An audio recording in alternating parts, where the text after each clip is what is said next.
Tonight on The New Reality. There's no such thing as zero risk. Will offices ever be the same? You get it to a point where people can feel comfortable coming back into your building. The COVID business boom. Right now, one of the chief things that consumers want is a safer experience. Our hope is that Canadians will support local. The new reality of fitness. Even those who didn't experience that anxiety going into a gym may now experience it. Virtual family visits. We talk every day, many times a day, and I live for that. And it's a boy. New parenthood in a pandemic. With COVID, one of the hardest things is that there isn't somebody else to hand him off to. It's just the two of us. Yeah.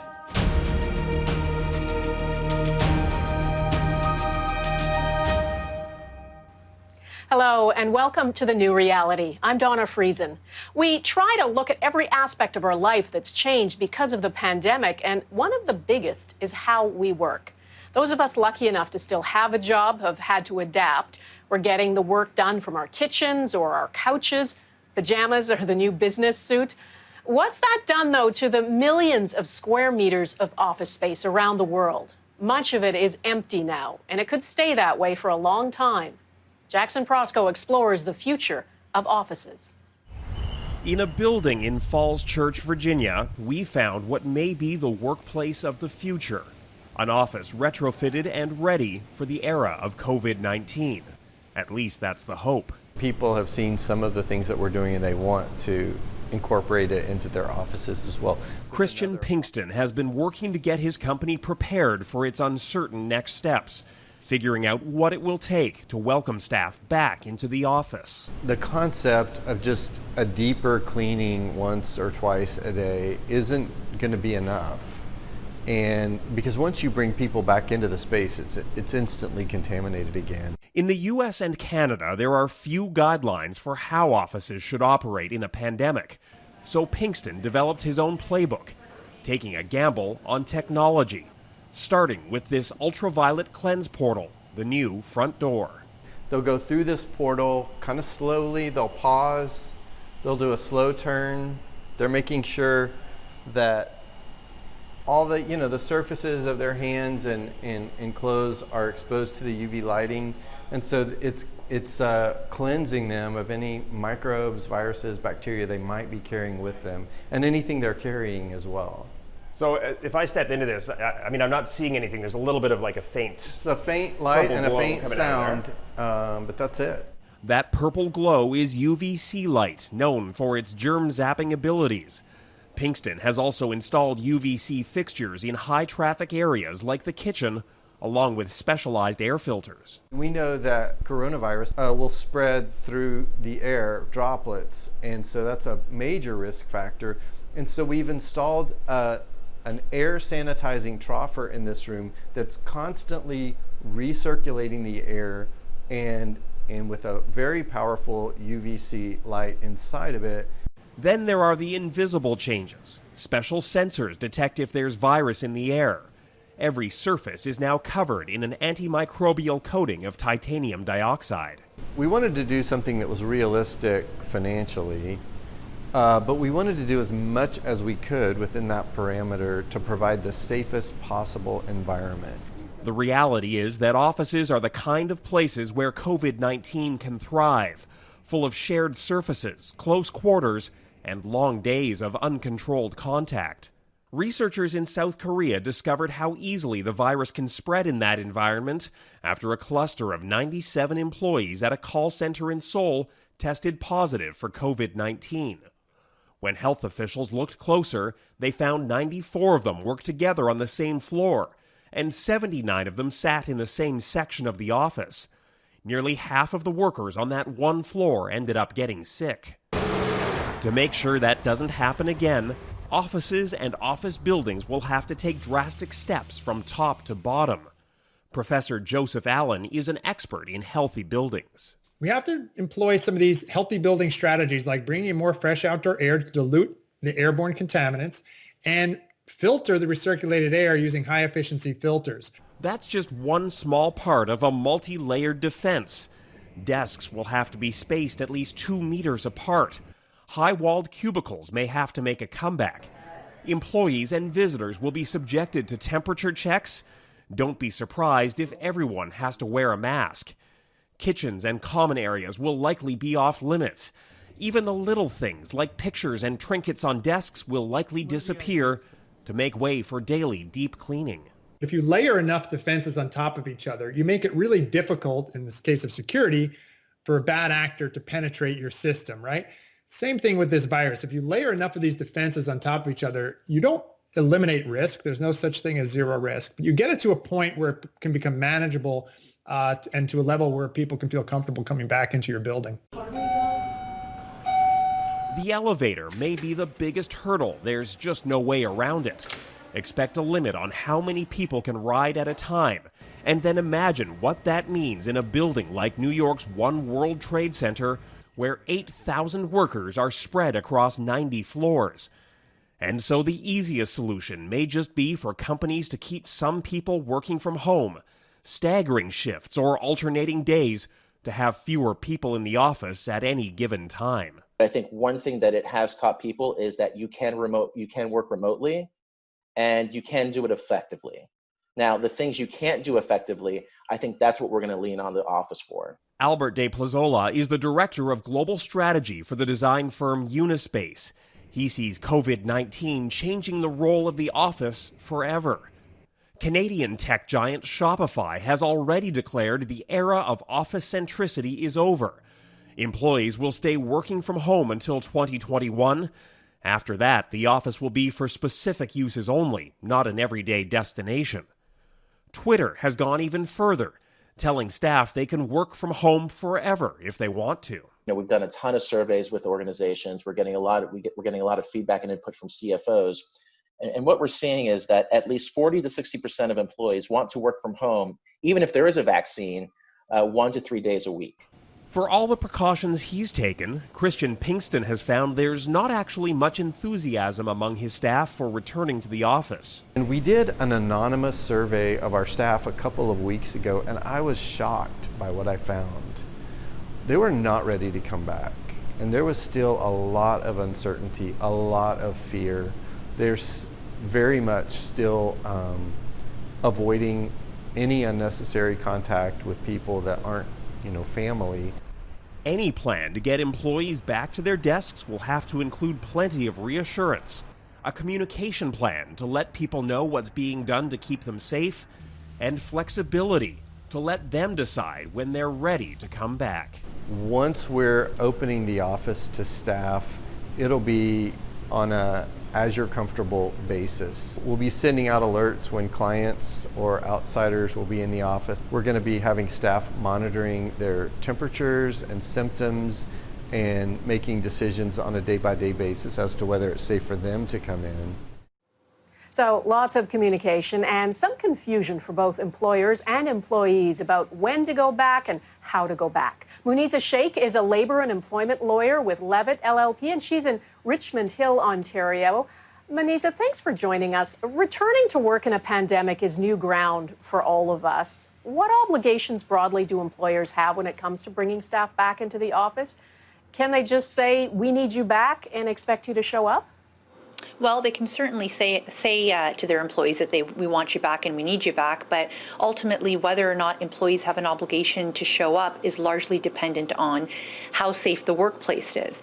Now, I will tell you that employers have to follow much of the very same guidelines that we're watching on TV as they come down the pipeline through the provincial government and direction from the federal government around social distancing where possible, and sometimes with certain jobs, as you know, it isn't possible, and providing appropriate protective gear when social distancing is not possible. So unless employers really understand that they need to step up to the challenge and do their best to keep their employees safe, simply telling them to return to work, given this current pandemic, is not enough. What about employee rights? Can people be forced back to the office if they feel it's not safe or they're uncomfortable about it? So while your employer has an obligation to keep you safe and healthy in the workplace, an employer does not have an obligation to accommodate your stress, worry, or angst. Because let's be honest, given the nature of this pandemic and given much of what we've come to learn in the past few weeks and months, there is no guarantee that you will be fully insulated from this virus. So as long as your employer meets that reasonable threshold in terms of keeping you safe, whether it's through social distancing or protective gear, maybe working from remotely in a staggered way. A lot of companies are doing that. I know our firm is doing that. Unless, as long as they are meeting that threshold, simply telling your employer that, look, I understand that you're doing all of these things, but I'm still worried. I still don't want to come into the workplace. That simply is not good enough from the employee perspective. And you could very well be faced with the risk of being told by your employer that because we have done everything that we understand we need to do, your refusal to come into work at this point would either be considered to be a resignation or a job abandonment. If that reasonable threshold isn't reached, though, if employees find that hygiene isn't sufficient or physical distancing is lax, are they stuck then, or what can they reasonably do at that point? They absolutely aren't stuck, although I can appreciate from a positional power perspective that it's really difficult to walk up to your employer and say, hey, you're saying you're doing the right things, but I'm actually here, and it seems like you aren't. In those circumstances, the employees most certainly can file a complaint under the Occupational Health and Safety Act. I know some of the labor relations officers or Ministry of Labor officers are responding pretty promptly to these complaints that can be made anonymously, and they will come and check the workplace out to see if indeed it's only lip service or, has the employer actually implemented, the social distancing, the protective gears. And in some cases, it might be something as simple as, putting up signs and reminders to employees, in the lunchroom perhaps, or other areas where employees tend to congregate, reminding them that social distancing is to be observed at all times. Let's talk about parents working from home who are juggling work duties and looking after young kids. If they don't have access to childcare, school's not back, for example, is that a legitimate reason to say, I can't come back to the office yet? It absolutely is a legitimate reason. Under the human rights legislation, there is a protected ground which speaks to an accommodation as far as it might relate to family status. And so if you as an employer, and many of my clients have said this to me, have your employees who are parents calling you and saying, look, I understand that you're not offering a remote option, but under no circumstances can I come back into the workplace because I don't have childcare. In those circumstances, what you could expect is a job protective leave that would be unpaid. So your job is safe, but the employer has no obligation to pay you if you are home with your kids. This is, as I said, new ground for all of us. Do you expect that there'll be lots of test cases of employment law as this pandemic continues? Absolutely. And what we have been saying to our clients, whether they are employer clients or whether they are employee clients, is this is uncharted territory for so many of us, including employment lawyers. So notwithstanding the fact that, we are giving certain legal advice, we've seen just a couple of weeks ago certain legislative changes. And I think some of these test cases from an employment law perspective in the coming months are really going to map out for us what an accommodation looks like, what the employer's obligations are during a pandemic, and most importantly, what is that reasonable test in terms of keeping employees safe in the workplace. Those are specific areas where I expect there to be a significant amount of legal narrative, which could very well change the advice, some of the advice that we give to our clients. The pandemic has been a huge hit to our economy, and thousands of businesses have lost customers. For others, though, there is a silver lining. In Canada, the vast majority of businesses are small and medium-sized. They employ most of the workers in the private sector. Small and medium-sized businesses contribute 55% of Canada's GDP. The pandemic ground almost everything to a halt. Just look at the number of jobs lost in early 2020, for example. Well, in May, some signs of hope. The economy added 290,000 new jobs. Some business owners are actually thriving because of this pandemic, and they can barely keep up with demand. Mike LeCouture has the stories of some of them. They are the literal and figurative signs of the times. Everywhere you go these days, you're directed where to stand or how to move around a business by taped arrows and decals. And interaction with sales staff is kind of face-to-face, if you don't count that plexiglass barrier. The virus is unpredictable. So too are the spin-off industries that are helping us cope with COVID-19. 10 weeks ago, 12 weeks ago, it was pandemonium. The action has leveled off somewhat at this glass manufacturer in Ottawa, but at the height of the pandemic, the demand for plexiglass was way beyond anything Tom Zubkov had seen after 40 years in the business. There has never, ever been anything like this where all of a sudden, at the snap of fingers, this had to happen immediately. There was no gradual climbing of a hill. There was no production thoughts. There was nothing. It just happened immediately, and it had to happen now. So they started making 3 sizes that could stand alone and be a barrier to protect essential workers. Business is still brisk. It's just as busy at Miller McConnell Signs, but that wasn't the case at the beginning of the pandemic. When the Ottawa Marathon and other major events were canceled, so too were the contracts to supply all those signs. They had the acrylic in-house, so they quickly shifted to making face shields. It was definitely, we wanted to help out the community because we were in a position to provide this much needed PPE. But a part of it was also trying to keep as many people employed as possible. They're also donating hundreds to community organizations and other communities in the far north. Now, weeks ago, when provinces started to ease restrictions, the core business bounced back. Changing times meant a different type of sign was now needed. You've probably already seen those floor decals in nearly every store or business you've been to lately, telling people where to stand and helping them to keep a safe physical distance. We've even pitched these kid-friendly concepts to the City of Ottawa for municipal facilities. As daycares start opening up and camps and all that sort of stuff, there's going to be fun colors with pictures of animals, numbers, go sit on this butterfly or whatnot. That kind of forward thinking is helping some businesses boom while others go bust during the COVID-19 crisis. As the Canadian economy reopens, businesses are reorienting. It's believed that will also help us get through the recovery, even as the threat of the coronavirus remains. Small businesses are guided largely by what consumers want. And right now, one of the chief things that consumers want is a safer experience when they're out there doing their daily errands and their important shopping. That could be why we're being bombarded on social media by ads for gadgets that'll keep us safe from COVID-19, from the phone sanitizer to the endless variety of anti-germ keys.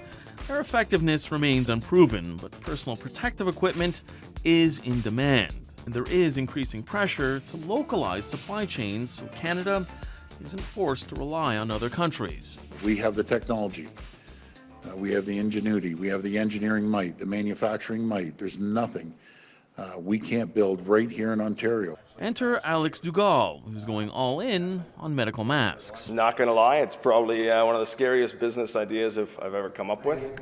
Scary because it cost $500,000 up front. He imported the mask-making machine from China, so people in this country will stop buying masks from that country. Our hope is that Canadians and governments and businesses will support local, and if our material and our finished product is a comparable price to what they were paying before, that they'll consider swapping over to a Canadian company to buy that product. His idea is to move beyond basic blue into more colors and even customizable for corporate logos. He's hoping to roll out these for Canada Day. Dugal also believes the uncertainty around COVID-19 means masks will be a mainstay. Eventually, when everyone gets back to going to big group events, more than likely they're going to need a face covering. So our thought is that we've got that group of buyers, but also at the end of the day, healthcare needs these year-round. Coming up. This is the most unusual of stressful events perhaps ever. Understanding crisis fatigue. It leaves us feeling very depleted in our ability to cope. The short and long-term effects of the pandemic on our brains.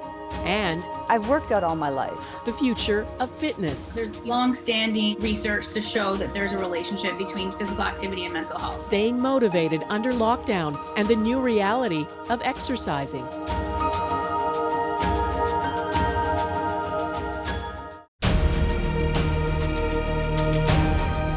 Pandemic life is pretty static. A lot of us have never had so much time at home, much of it spent sitting, waiting.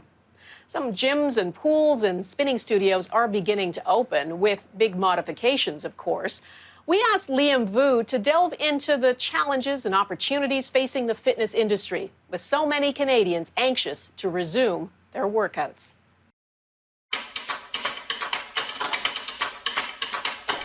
Three months ago, the fitness industry was booming, generating $127.4 billion globally. And then, the new reality. COVID-19 forced gyms around the world to close, pushing the health and wellness industry into a vast unknown, while Canadians scrambled to find ways to stay fit under lockdown.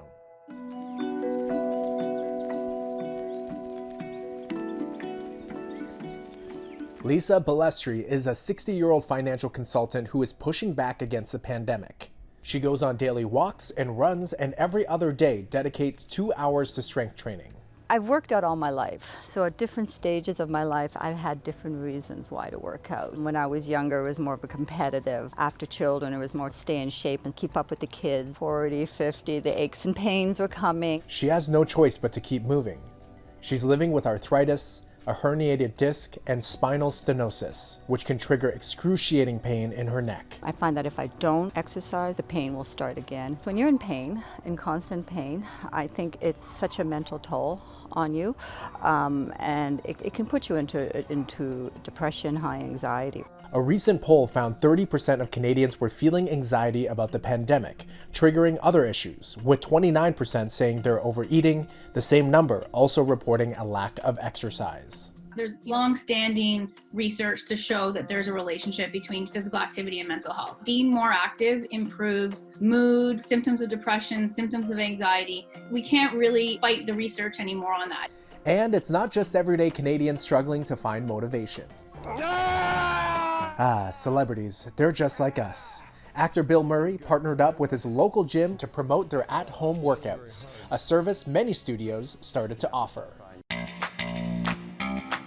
What's up, Bolo fam? Callie here, coming to you from Bolo. Callie Reikus is a former TV producer who took a leap of faith 2 years ago and opened a 7,000 square foot fitness facility in Toronto. Before the lockdown, the studio offered 16 classes serving several hundred members on a daily basis. The pandemic required pivoting, renting out weights, and leading workouts online. It was about finding connection in a physically distant world. Of course, it's different to teach people online than it is to teach them in person. However, I think we need to take a minute to reflect on how privileged and lucky we are to be in a time where we can still connect with people face to face. And of course, another really amazing benefit of the virtual world that we've kind of discovered is that we can serve more people from, more places, farther away. And while there's no shortage of motivation online, finding fitness gear continues to be an exercise in patience and endurance. Last March in the US, retail sales for training equipment surged by 130% compared to last year. The demand simply exceeding the supply.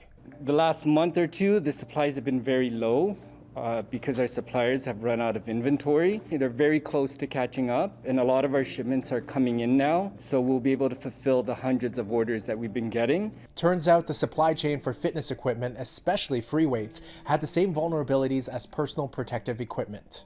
Most of it made overseas, making them hard to get during a worldwide pandemic. But necessity is the mother of invention, and so many Canadians have adapted, finding unique ways and objects to work out with. Select gyms reopened across Canada in early June, like Club 16 in BC, with new protocols and reduced capacity. Meanwhile, gyms in Toronto remain closed. But an upcoming yoga event is still pushing ahead, allowing participants to step out of their at-home bubble into another one. But the fitness industry may never be the same. We know one of the main barriers to people exercising is the fear of going into a gym in the first place. Where do you look? Where do you go? What kind of equipment do you use? Even those who didn't experience that anxiety going into a gym may now experience it. For some individuals, will be very anxiety provoking. Addressing physical and mental health is something that gyms will have to tackle once doors reopen. In some cases, doors that never opened in the first place. Tribe Space Yoga was set to open in the spring, but COVID-19 put a pause on the poses. Owner Jordana Ricketts acknowledges the lockdown could bankrupt her, but says Canadians will eventually need more than just a physical reset. They'll need a mental one after months of isolation. When you appeal to their sights, the sounds with the music and the smells with the incense and the sage that we have burning at all times here, all of those factors combined is really what's going to draw people here and really get them to feel that feeling of relaxation. Lisa Balestri finds that calm by working out. It's not just a physical necessity. It's also a way for her to stay connected to her late father. These are special weights. They're my dad's weights, so they've been in my basement as a child. You know, he had a lot of physical challenges in his later years, right? But you know what? He was out there walking. She is unsure if she will ever step back into a gym. She's just happy to continue being active, blazing her own trail. Of course, not everyone has been able to go down that path. In the 4 months that COVID-19 has upended our lives physically, it's also had a tremendous impact on us psychologically. A poll by Angus Reid found 31% of Canadians said they feel worn out and fatigued, 28% feel anxious, 22% said they're worried, and only 16% said they feel normal. What is all this stress doing to our brains? Susan Whitbourne is here with some insight. She's a professor of psychological and brain sciences at the University of Massachusetts, and she joins us from just outside Boston. Hi there. You know, I've heard lots of anecdotes about people being tired and distracted and having trouble sleeping. But what is this pandemic actually doing to our brains? And are we wired to cope with a crisis that has no end in sight? This is the most unusual of stressful events perhaps ever. Although, of course, there have been previous pandemics and there have been wars. I mean, there's all kinds of traumatic events people have lived through. This one is different because it is global. It is uncertain in terms of its ending, and it leaves us with really feeling very depleted in our ability to cope. So is there such a thing as crisis fatigue or quarantine fatigue, and how does it manifest itself in our brains and our bodies? We've never seen this kind of fatigue. There's something called compassion fatigue, which we're seeing, of course, in healthcare workers and mental health workers as well. It's just a really strong source of burnout. But for the average person, quarantine fatigue is just something we don't even know what to do with. So the natural response is to give up. And I think what makes it harder to keep the energy going to remain vigilant is that it seems to be getting better in places that have been practicing good public health. So people say, oh, well, I don't need to worry then because the trend is going down. But the trend is going down because people are complying. And when they don't, the trends spike. So there's that, and then there's this distance of yourself from the actual stressor, which again is somewhat similar to war, terrorism, I mean, all of the stressful events that everybody goes through. But this one, unless it struck you or your family, somebody you work with, a neighbor, it doesn't feel quite real. And the stress, both fear of the virus and financial uncertainty for a lot of people who have lost their jobs, can that affect your cognitive abilities? Yes, it can. Cortisol is the stress hormone, and we know that cortisol is supposed to show sort of a peak in the morning and then go down throughout the day, peak again the next morning. But what stress does is it actually ironically flattens that curve, which is not a good curve to flatten. People who are under prolonged psychological stress show a flattening of their diurnal or daily variations in cortisol, and that impairs their health long term. What are some of the signs that someone is becoming overwhelmed? Acute stress manifests as nightmares, even trembling, a very low mood, a great deal of anxiety. And so, yeah, you can easily see people being stressed. But you can also see it in terms of denial. People use denial when they're stressed. It's a really natural way to kind of fight off bad news. So you might see denial, and that might be some of the people who sort of minimize the whole thing and say, oh, it's nothing, or I've survived, or I don't need to worry about this, or why should I worry about this? So you can see both extremes of people's ways of coping. How about the separation from loved ones who we usually turn to in times of stress? Does that make things worse? And are there actual physiological effects from prolonged social isolation? Yes, there are, and there's been a great deal of concern in the psychological community, especially with older adults, which happens to be my specialty. And social isolation among older adults is a problem in general, but it is exacerbated by the enforced social isolations. On the plus side, though, people are resilient, and older people are resilient. They've lived through a lot. So people are finding ways to overcome the social isolation, and I think being very creative about it. Well, yeah, and people are connecting virtually like we are, using FaceTime and Skype and Zoom. Is that really a replacement for in-person contact, or does our body and our brain respond differently to connecting that way? The body definitely responds to touching. Touch has its own host of benefits. So you're missing out on that. No denying it. So there's that. But then the fact that people are going out of their way to surmount the physical distance then can also be reassuring to people because you might be getting calls from people you otherwise wouldn't, and maybe even on a more regular basis because people are checking in with you to see how you're doing. Do you think there could be a long-term impact from this pandemic on the psychological health of people? I definitely do. And it's interesting you asked the question that way, because one of the things that I study is the effect of kind of context, social context, history on psychological development. So there will be a pre-COVID and a post-COVID reality.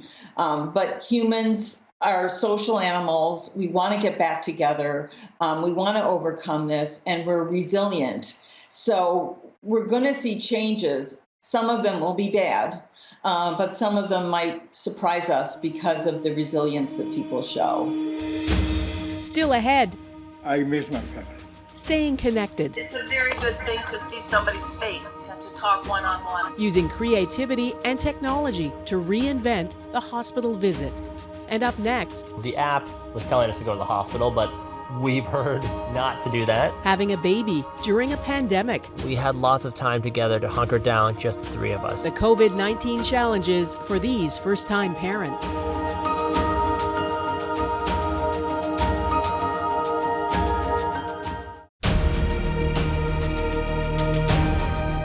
It's Father's Day, so what better day to bring you the sweet story of the couple we've followed through their pandemic pregnancy. Corinne and Elias are now parents. Baby Anderson is their first.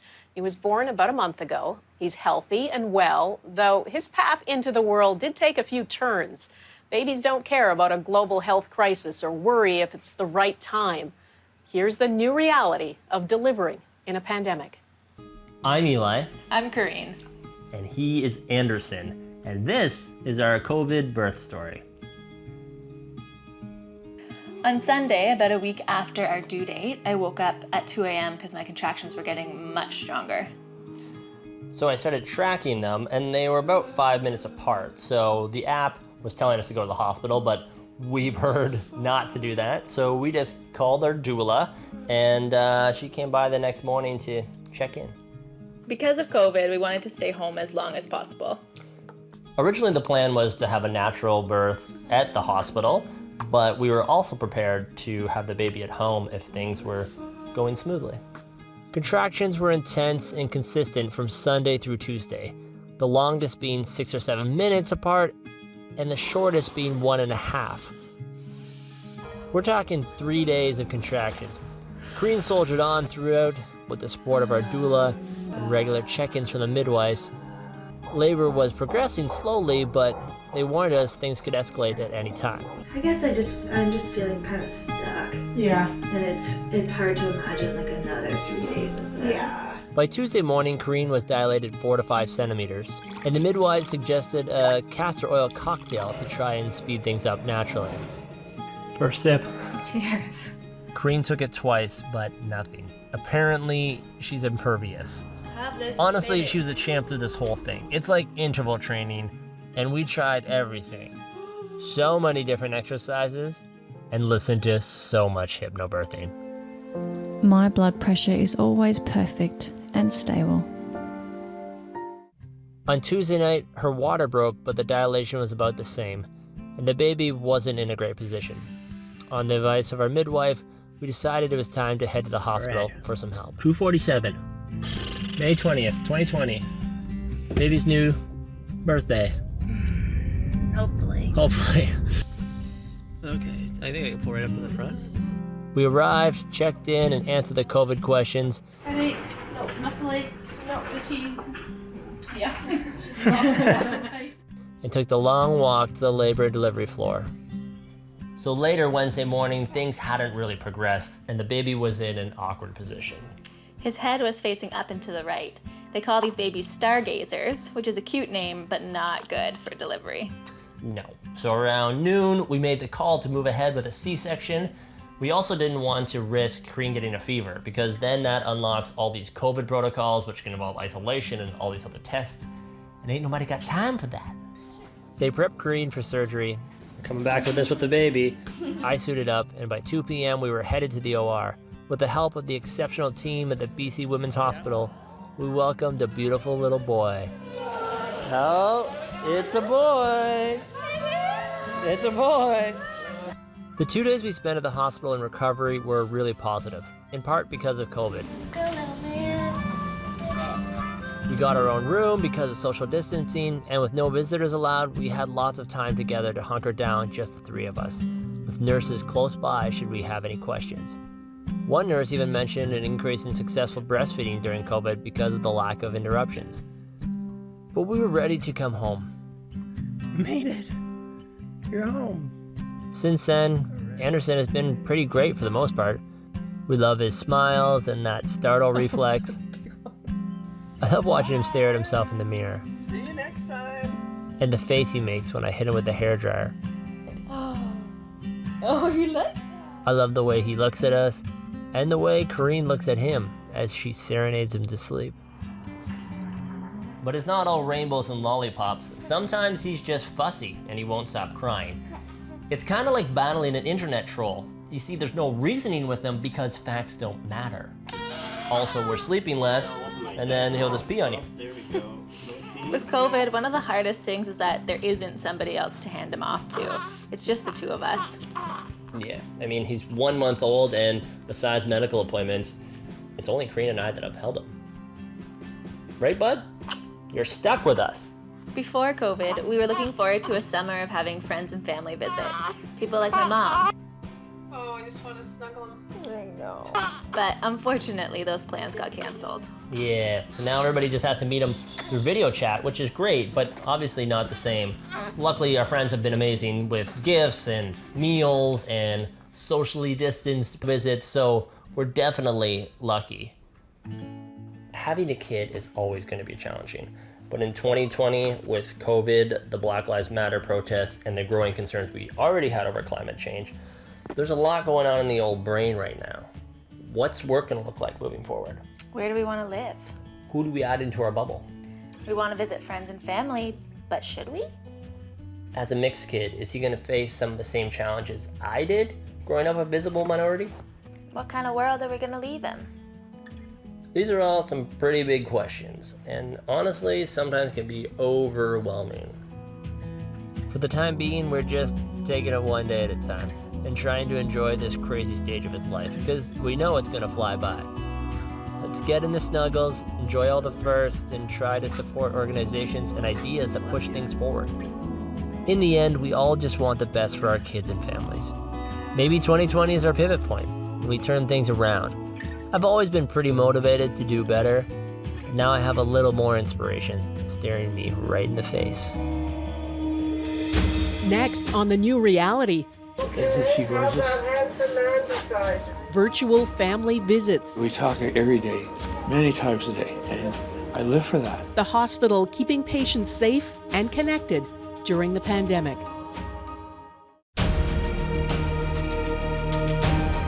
We're social beings. We're wired to connect with other people, and when human contact is withdrawn, it can have a serious impact on physical and mental health. That's especially so for patients confined to hospitals. Strict visitor policies are in place to limit the spread of COVID-19. So some hospitals have developed creative ways to keep patients in touch with their loved ones, especially seniors who don't have the technology to do it themselves. One Toronto area hospital allowed us to see how its virtual family visit program works.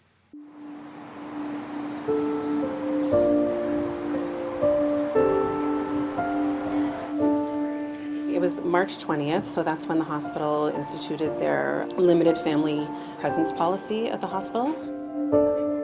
At that point, we sort of mobilized a large group of colleagues throughout the hospital to create the program. My name is Sarah Carney. I work as the Elder Life Specialist here at the North York General, and I've been redeployed to work as a facilitator in the Virtual Family Visits program. Good morning. Good morning. We're going to call your grandkids. Yeah. Hey, Bruno. Hi, John. Hi. How are you? Good. You're looking good, Bruno. When I come in, and a couple of days later, which I was very, very sick, I miss my family. I didn't know how to turn to somebody. It's a very good thing to see somebody's face and to talk one-on-one. I think it's wonderful. Soccer is probably going to start in the middle of July. In the middle of July? Yeah. I'll be ready. It changed my mind. Instead of thinking of other things, I think about him, about that soccer game. In the scale of 10, I put 9+. We're going to call Liliana, okay?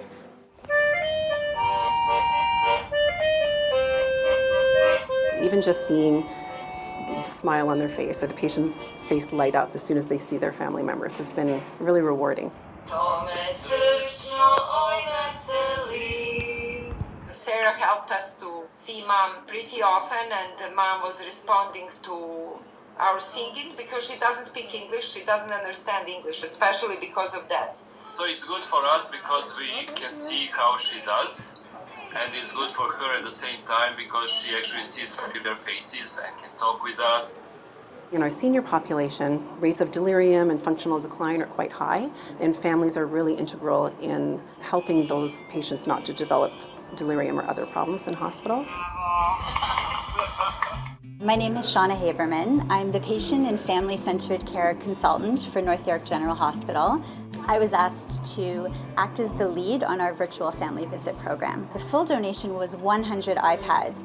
50 of those iPads have been earmarked for our general site, and 50 iPads have been earmarked for our Seniors Health Center, which is our long-term care facility. It's just over 600 patients who can benefit. Oh, there's my wife. Hi, Helene. Hey, sweetie. Hi. How are you? Good, how are you?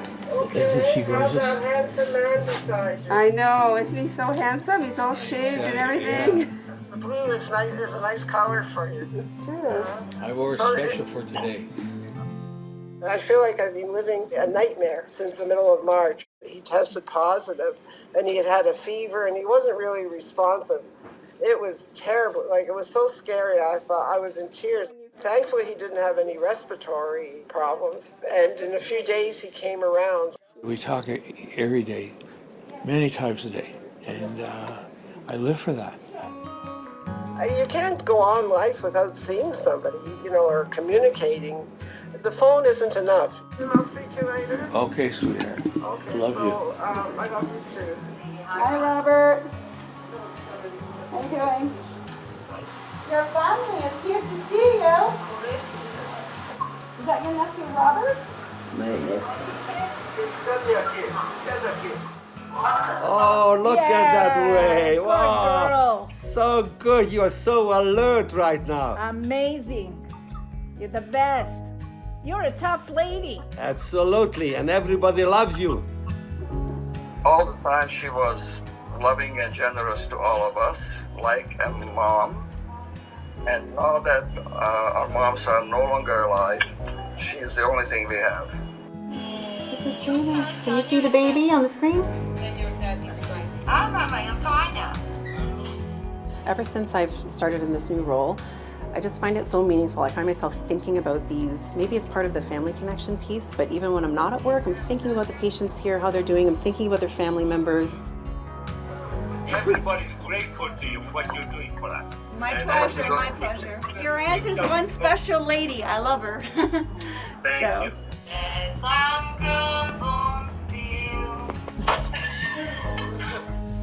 Don't say that. Bye, guys. We'll see you next time. We'll be right back on The New Reality.